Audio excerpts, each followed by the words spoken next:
मेरे चैनल हिंदी हमारी शान को सब्सक्राइब करिए और बेल आइकन को प्रेस करिए ताकि आपको मेरी हिंदी विषय से संबंधित नई वीडियो की जानकारी समय समय पर प्राप्त होती रहे। तो चलिए हम अपना पाठ पढ़ना आरंभ करते हैं। मैं तुम्हें अपने बचपन की ओर ले जाऊंगी। मैं तुमसे कुछ इतनी बड़ी हूँ कि तुम्हारी दादी भी हो सकती हूँ और तुम्हारी नानी भी, बड़ी बुआ भी और बड़ी मौसी भी। परिवार में सभी लोग मुझे जीजी कहकर ही पुकारते हैं।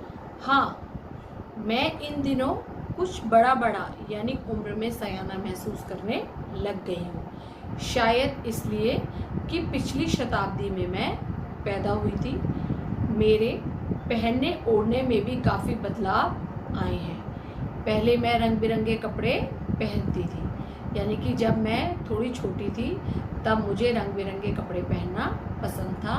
लेकिन जैसे जैसे मेरी उम्र थोड़ी बढ़ती गई, अब कपड़ों के चुनाव को, कपड़ों के रंग को लेकर मेरे मन में कुछ बदलाव का भी ख्याल आने लगा है।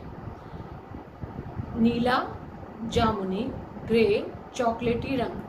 अब मन कुछ ऐसा करता है कि सफ़ेद पहनूं, गहरे नहीं, हल्के रंग। मैंने पिछले दशकों में तरह तरह की पोशाकें पहनी हैं।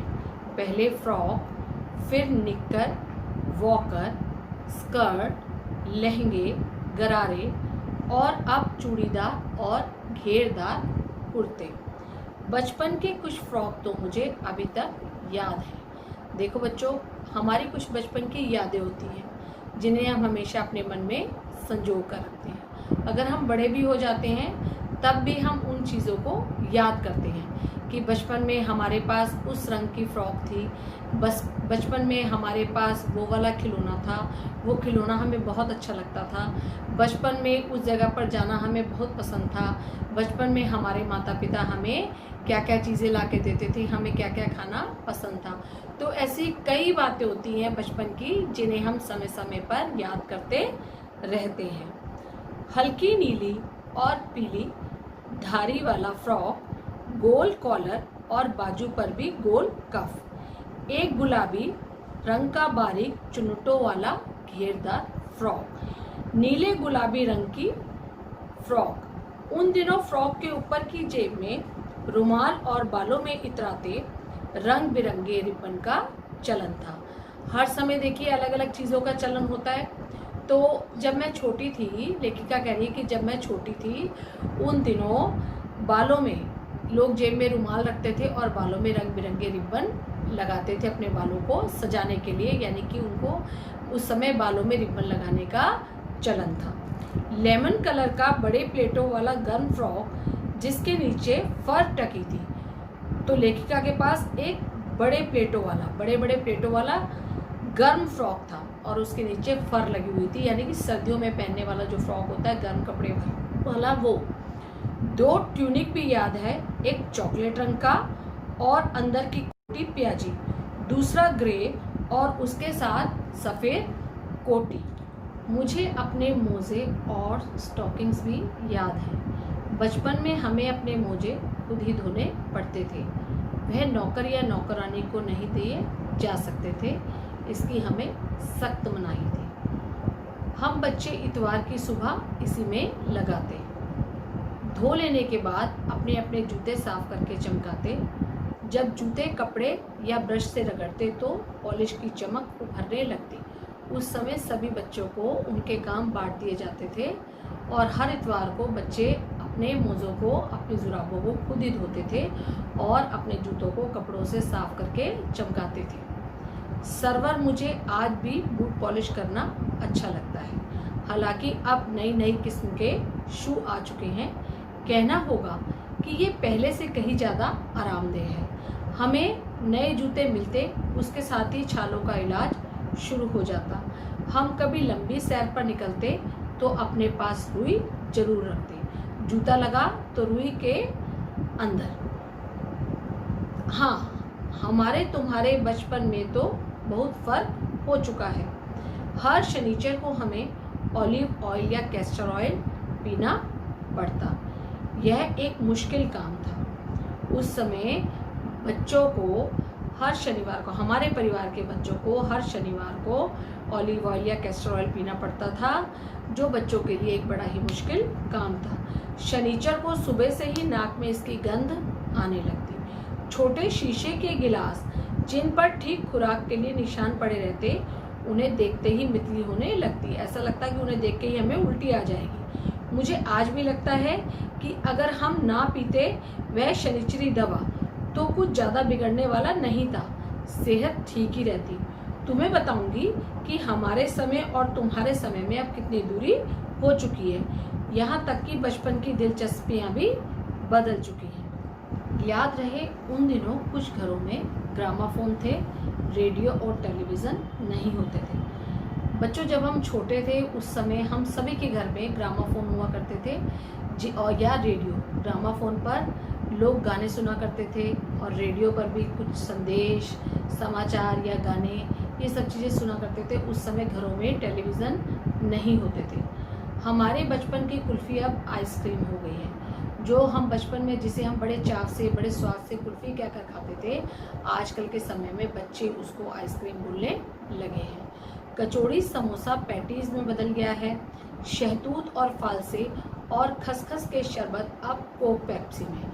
आजकल के समय में लोग शहतूत, फालसे और खसखस के शरबत पीना पसंद नहीं करते। सभी को कोक और पेप्सी पीना पसंद है, जबकि कोक और पेप्सी पीना हम सब के लिए ही नुकसानदेह है। ये हमारे लिए फ़ायदेमंद नहीं है। हमें कोक या पेप्सी को पीना नहीं चाहिए। उन दिनों कोक नहीं, लेमनेड, विम्टो मिलती थी। शिमला और नई दिल्ली में बड़े हुए बच्चों को वेंगर्स और डेविको रेस्टोरेंट की चॉकलेट और पेस्ट्री मज़ा देने वाली होती। हम भाई बहनों की ड्यूटी लगती शिमला मॉल से ब्राउन ब्रेड लाने की। हमारा घर से मॉल ज़्यादा दूर नहीं था। एक छोटी सी चढ़ाई और गिरजा मैदान पहुंच जाते। वहां से उतराई उतरते और मॉल पर कन्फेक्शनरी काउंटर पर तरह तरह की पेस्ट्री और चॉकलेट की खुशबू मन भावनी लगती। यानी कि जब हम मॉल जाते तो वहाँ काउंटर के ऊपर तरह तरह की पेस्ट्रीज रखी होती, चॉकलेट रखी होती, तो उनको देखकर हमारा मन ललचाने लग जाता है। ऐसा सभी बच्चों के मन में होता है जब वो कभी बाज़ार जाते हैं और उनकी पसंद की कोई पेस्ट्री होती है, चॉकलेट होती है या जो चीज़ उनको खाने में पसंद होती है, तो उनका मन भी उन चीज़ों को देखकर ललचाने लग जाता है। हमें हफ्ते में एक बार चॉकलेट खरीदने की छूट थी। सबसे ज़्यादा मेरे पास ही चॉकलेट टॉफ़ी का स्टॉक रहता। मैं चॉकलेट लेकर खड़े खड़े कभी ना खाती, घर लौटकर साइन बोर्ड पर रख देती और रात के खाने के बाद बिस्तर में लेटकर मज़ा ले लेकर खाती। शिमला के काफल भी मुझे बहुत याद आते हैं, खट्टे मीठे, कुछ एकदम लाल, कुछ गुलाबी रस भरी कसमल। सोचकर ही मेरे मुंह में पानी भर आए। चेस्टनट एक और गजब की चीज़, आग पर भुने जाते और फिर छिलके उतार कर मुँह में। चने जोर गरम और अनारदाने का चूर्ण। हाँ, चने जोर गरम की पुड़िया जो तब थी वह अब भी नजर आती है। पुराने कागजों से बनाई हुई इस पुड़िया में निरा हाथ का कमाल है। नीचे से तिरछी लपेटते हुए ऊपर से इतनी चौड़ी कि चने आसानी से फिसलकर हथेली पर पहुंच जाए। एक वक्त था जब फिल्म का गाना चना जोर गरम बाबू में लाया मज़ेदार चना जोर गरम उन दिनों स्कूल के हर बच्चे को आता था। कुछ बच्चे पुड़िया पर तेज मसाला बुरकवाते, पूरा गिरजा मैदान घूमने तक। हम जाने क्यों घोड़ों को कुछ कमतर करके समझते, उन पर हंसते थे। ननिहाल के घोड़े खूब हष्ट-पुष्ट और खूबसूरत। उनकी बात फिर कभी।